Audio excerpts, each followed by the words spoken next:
Hey everybody, welcome back to the Love Life podcast with me, Matthew Hussey. Thank you so much for listening to this podcast, or if you watch it on YouTube, thank you for watching.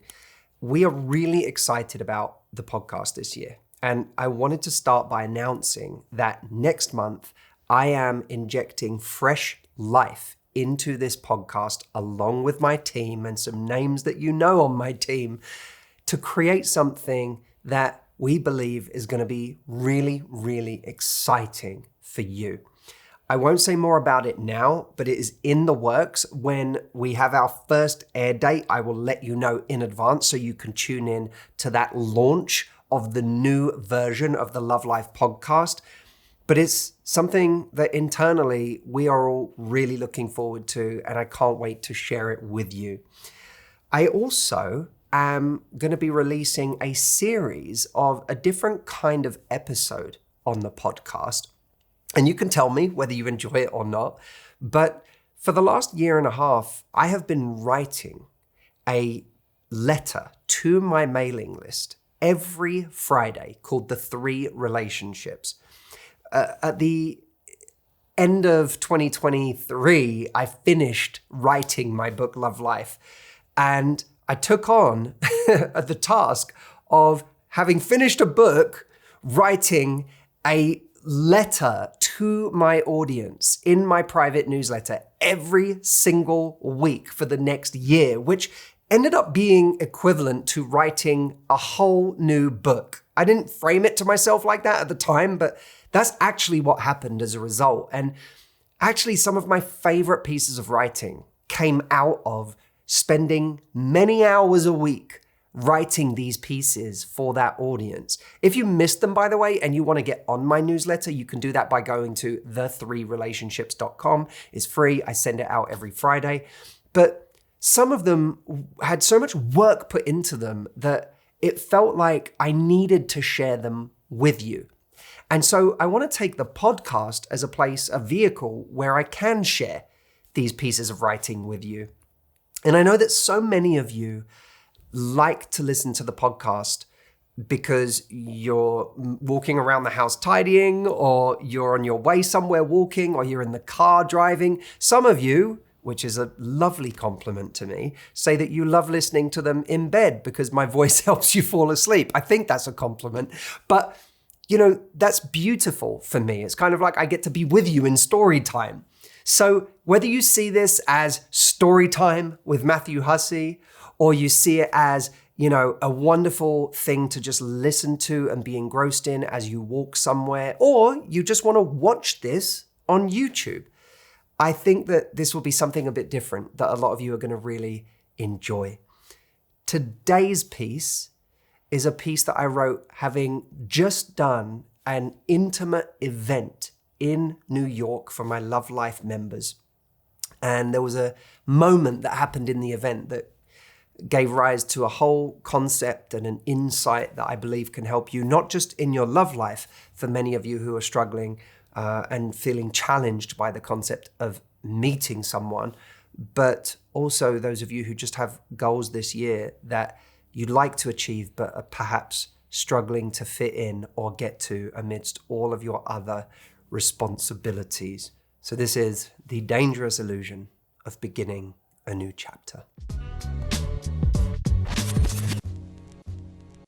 So the piece that I've adapted for you today is something that was born out of an event that I did late last year, where I found myself in a little venue in Williamsburg, New York, giving a talk to around 70 of my Love Life Club members as part of our Love Life Live series. This is a series of small events we do for our members over the course of a year where people get together and hang out, and I get to do a little bit of talking, not quite as much as people are used to with me.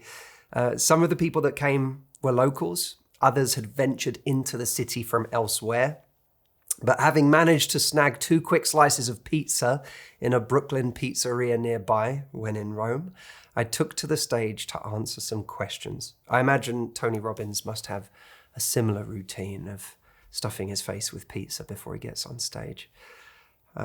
When I was up there, a woman in her early 30s, we'll call her Rosa for the purposes of anonymity, began thanking me for encouraging the conversation around women's fertility. Many of you will know, of course, from my new book, Love Life, I wrote an entire chapter on what I called the question of having a child, which dealt a lot with the decisions that people make around their own fertility at different ages.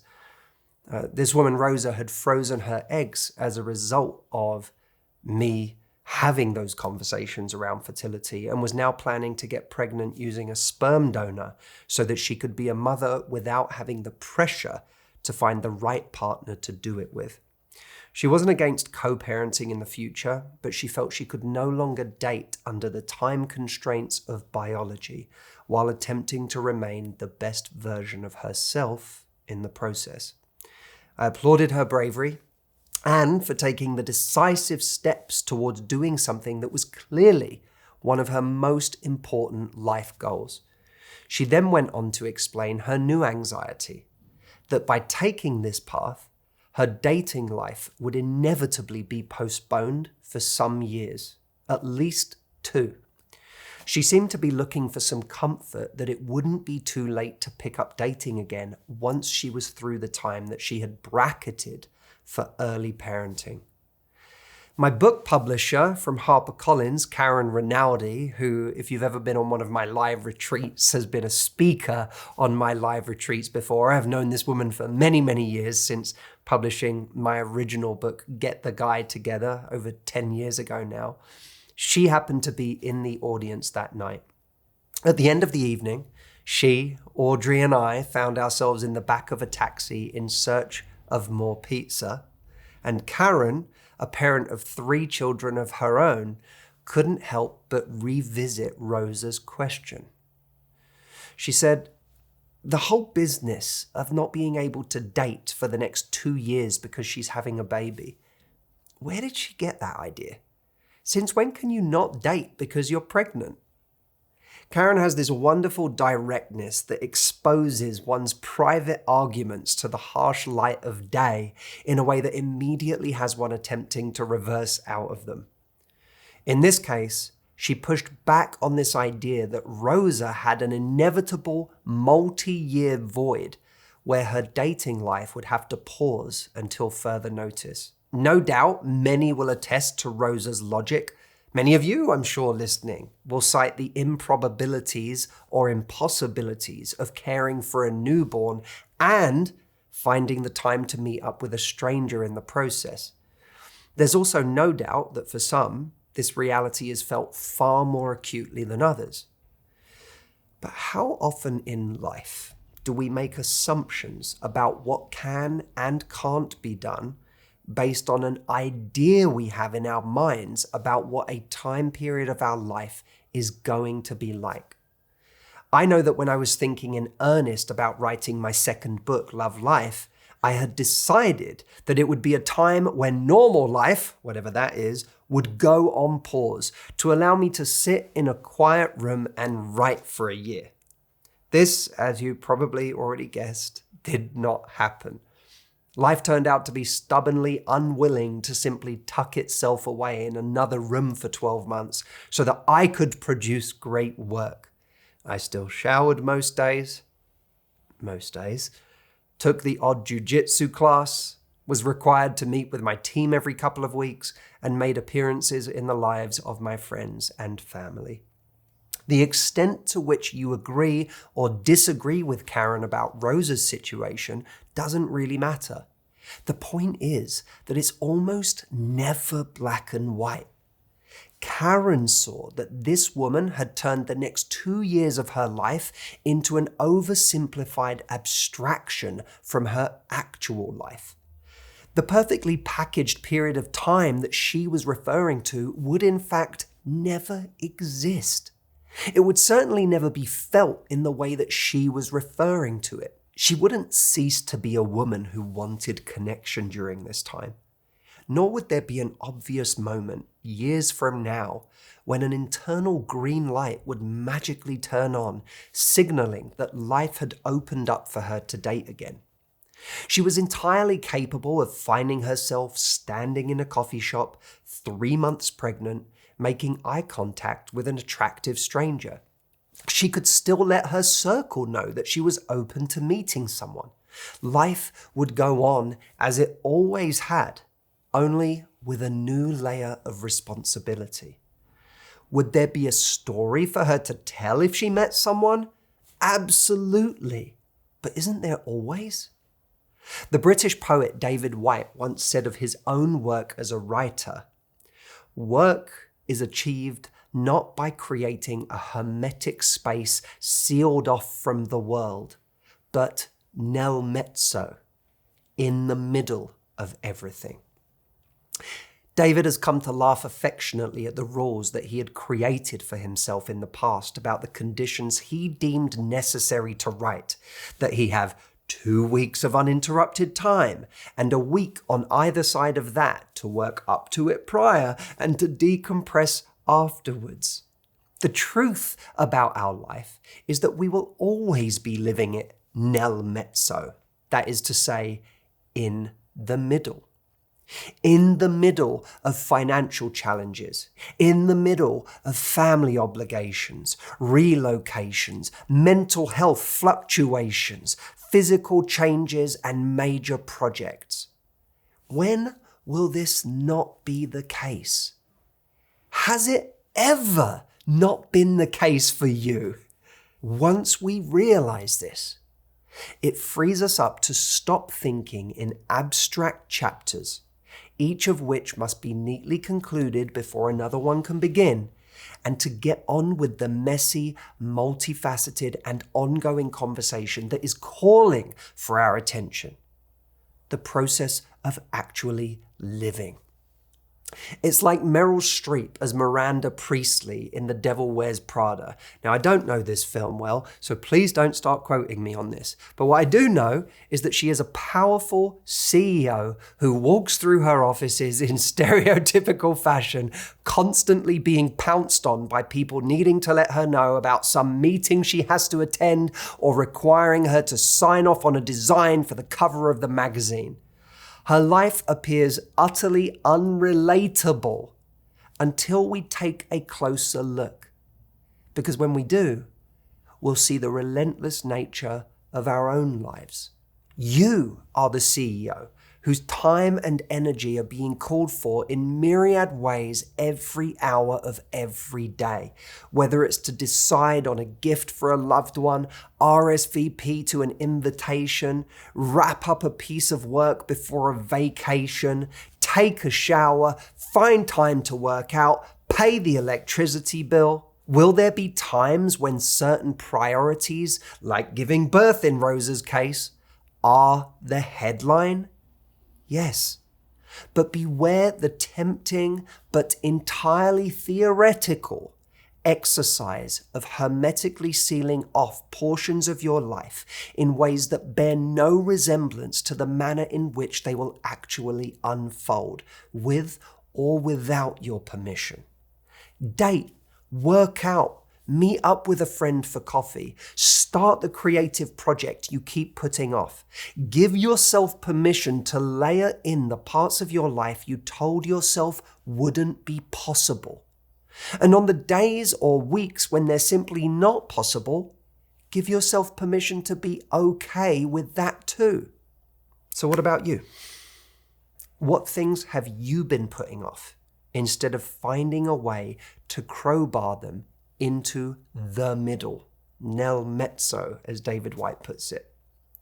Yes, of course, there are things that are making it difficult today, but on some level, that will always be the case, won't it?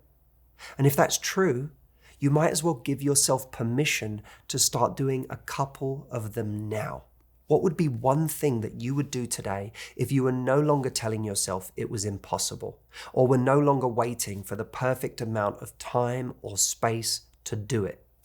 Could you be okay with doing it imperfectly now?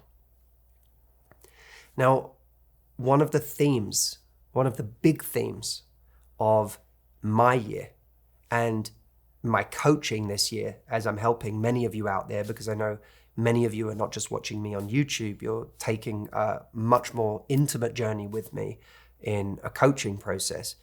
One of my big themes is this idea of nel mezzo. There will never be a perfect time. And we can't keep delaying our life and the things that we want to do until some later date. It's going to be one of the big themes of the retreat that I do this year. For those of you that are joining me in October, and for those of you that don't know or are just learning about it, on the 18th and the 19th of October, I am going to be hosting, for the first time ever, a weekend retreat. I used to run a 6-day retreat, and this is now going to be a weekend retreat that people are going to be flying from all over the world to be part of with me.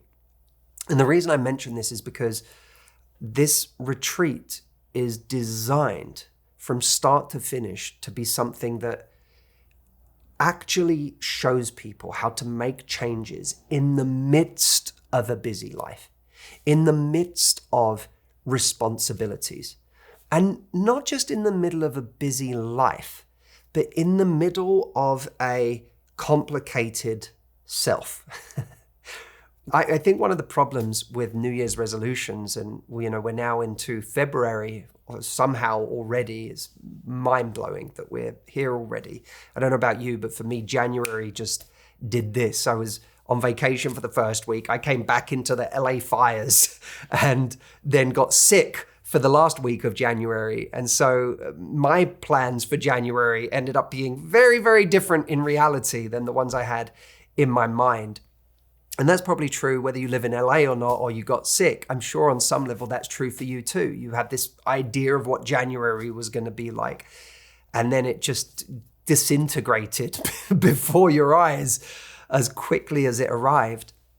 But what I know in January is that we create these resolutions, many of us, and these resolutions don't take account of the fact that we are beginning in the middle, both in the middle of our life and bills we have to pay and responsibilities that follow us into the new year and don't just cease to exist at the end of December.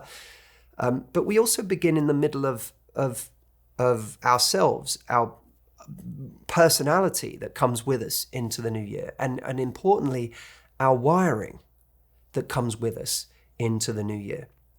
And this wiring that we have, this wiring that has us replaying patterns over and over again, responding in the same ways to situations, having emotional reactions to the very similar things or the same things we were having emotional reactions to a year before. This wiring has been shaping our whole life until now. This wiring has what's been deciding our results in life. It's what's been deciding the kind of relationships that we attract, the kinds of dynamics that we cultivate within our relationships. It's deciding, our finances, what we're earning, the jobs that we settle for, the treatment from other people we settle for. This wiring is determining our emotional states and how we feel day to day. This wiring is really controlling everything in our lives. And so one of the depressing realizations many of us have when we go into a new year is that while we may have these resolutions that often take the form of type A goals, like losing weight and making a certain amount of money and eating healthy and, reading more books, whatever it is we decide for ourselves, we're going to, give ourselves that gold star if we do it. The reality with our resolutions is that they're hard for many of us to achieve or to stick to, especially if they're the scary kind of resolutions that represent real change and not just something we're already good at. Resolutions are hard to stick to precisely because we take our old wiring with us into a new year. So it's no surprise, or it should be no surprise, that the same things we found difficult last year to achieve or to stick with, or found it hard to be brave enough to execute, we are going to struggle in all of the same ways today if our wiring has not shifted. The good news is that the results we've been getting so far in our lives are not a reflection of what's possible for us. Those results are just a reflection of what we've been doing so far. And what we've been doing so far is a result of our wiring. Wiring that was created long before we had any conscious choice in our wiring. You know, the experiences of our childhood, the experiences of, you know, our early experiences of love, our early experiences of who we could trust or whether we could trust anyone at all, our early betrayals, our traumas, the lessons we learned from people who may or may not have known what they were talking about, and in many cases shouldn't have been the ones teaching us, or, you know, we could have been learning from better people. We learn these things early, and then they end up dictating our entire lives. Which is why, unless we change our wiring, no amount of resolutions, no amount of, you know, telling ourselves, I'm going to stick to this new habit, or I'm going to, you know, execute on this new goal, is sustainably going to change our lives. We, in a sense, have to kind of, I don't know if I like the word in this context, but we have to kind of upgrade ourselves. We have to upgrade our wiring. Or perhaps it might be better to say we need to update our wiring. And that's what I'd love to help you do. I've been studying this for years. I've been studying it. I've been running this retreat program for 17 years of my life. And in its new form, this will be my first chance to take you on this journey, because this retreat happens to be more affordable than previous retreats I've run. It happens to be available to both men and women. So I know that there are many men out there who have never been able to experience this coaching from me. And this is your first chance to do that. And I'm hoping that because it's a weekend and not a week, logistically, it will be far easier for many of you to actually get there and to find the time to make this happen. And for those of you that can't get there in person, we also have a virtual ticket available. So you can actually take this from anywhere in the world. And, you know, for some of you, you'll be on the easiest time zones for that. Others will be on the craziest time zones for that, but it doesn't matter. It's 2 days. It's 2 days. So you'll make it work for a weekend. But this is going to be a really, really special event. And we have early bird tickets available that we've extended. So those low prices are available for a bit longer. And we want to extend the invitation to you to come and join me, because it's going to be really special. And it's going to be the most powerful weekend of coaching that I do in the entirety of 2025. So a couple of things. Firstly, go grab your ticket at mhretreat.com so that you have your early bird ticket locked in. Whether you come and be with me in person or whether you do it virtually, it doesn't matter. But I do want you to experience this weekend so that you can get the changes you want to make once and for all, whether they're for your love life because you really want to meet someone and you feel like you're getting in your own way, or you're blind to why it's not happening, whether you are not happy with your confidence in general in your life and you want to take your confidence to a whole new level, whether you feel like you're just holding yourself back in your life. And like me, you value life and you want to make the most of it, but you feel like you're in danger of throwing it away. You're in danger of waking up 5 years from now and looking back and going, my God, I'm still in the same place. I'm still sabotaging in the same ways. I haven't worked on that wiring that Matthew's talking about. This is for everybody. So bring a family member, bring a friend, get the people that you know and love involved in this as well. That's step one. Go to mhretreat.com and grab your ticket. Step two, let me know what you thought of this episode in general. I want to know what you think of this format. I put so much time and energy into these pieces that I wrote for people who are on my private newsletter, and I wanted them to be experienced by more people because I know these concepts can really help people. And I spend so much time on them every week that it seems mad to me that more people aren't actually getting to experience them. So let me know what you thought of today's concept and this format in general. I'd love to know. If you're on YouTube right now, leave a comment and I'll be reading them. If you're listening to this on a podcasting platform, then email me podcast@matthewhussey.com. I'll be reading your emails. And I'd just love to know what you think. By the way, if you want to sign up to my newsletter, come join us at the3relationships.com. That's the number 3, relationships.com. They're free to join, and I send them out every Friday. And other than that, I look forward to sending you more episodes of the Love Life podcast, and next month launching a brand new version of the Love Life podcast. In the meantime, be well, take care of yourself, and I look forward to seeing you in the next episode. Thank you for listening.